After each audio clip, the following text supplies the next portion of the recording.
Joining me now, the one and only Steve Kirsch. Steve is a entrepreneur. He's also a medical analyst. He's been really on the front lines of some of the nonsense with COVID going on, and he's joining us now. Steve, let me just start by saying you're on the West Coast. It's 4:14 in the morning, and thank you, Steve, for getting up early to be with us. I really appreciate it. Thank you. Sure, my pleasure, John. Sure, my pleasure, John. So let's just start with the COVID forever situation. Joe Biden coming out the other day saying there's going to be another pandemic because obviously in order to steal an election, you can't choose between voting and dying. So if there's some kind of a pandemic, then they can have mail-out ballots to everybody like they did in 2020 and manage to steal it again. But now you've got Big Pharma coming out with a vaccine for infants. If you look at the data, Steve, there's nothing that says an infant gets COVID, transmits COVID, could die from COVID.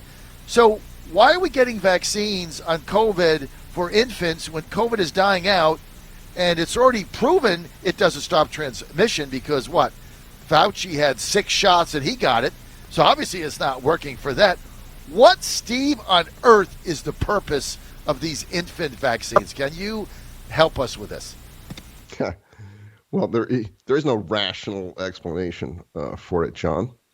It's just people are on complete autopilot, and they think that if you vaccinate a person, that it is better to vaccinate everybody. I mean, it's the herd mentality that will only get out of this when everybody is vaccinated, and then it will end.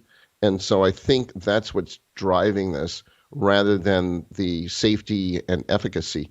Because we looked at the data for Massachusetts, and Massachusetts has, they're the 15th largest state.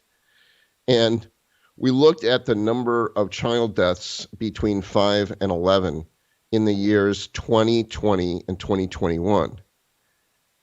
Guess how many child deaths from COVID there were in that period in the entire state of Massachusetts? How many? Zero.